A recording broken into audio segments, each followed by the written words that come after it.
Obyvatelia Moldavy a okolia dostali koncom minulého roka dlho očakávaný vianočný darček v podobe rentgenu, ktorý by mal výrazne uľahčiť život tunajších pacientov. Tí museli až doteraz cestovať za vyšetrením niekoľko desiatok kilometrov. Tomu je však už čoskoro koniec. Koncom decembra boli ukončené práce a bol dodaný rentgen. Momentálne začiatkom januára prebehli prvé merania a funkčnosti RTG prístroja. Momentálne ešte sa pracuje na projektovej dokumentácii zosieťovania celej polikliniky a zavedenie optiky. Žiaľ, nabehli sme do toho obdobia, keď sú problematické výkopové práce u týchto telekomunikačných spoločností, pretože chceme zosieťovať optikou celú polikliniku viacerí.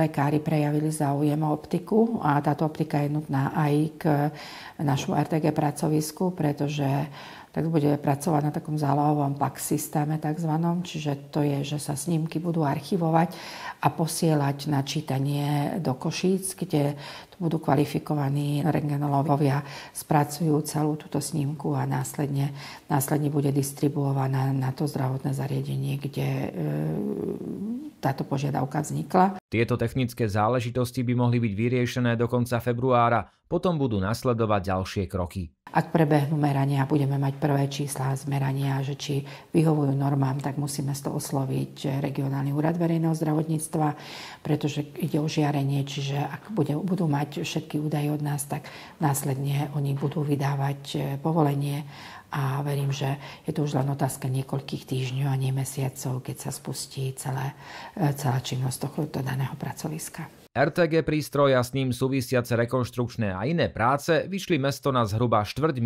000 eur. 80 000 sme zhruba dali do rekonštrukcie celého toho pracoviska a 140 000 sme dali na nákup RTG prístroja.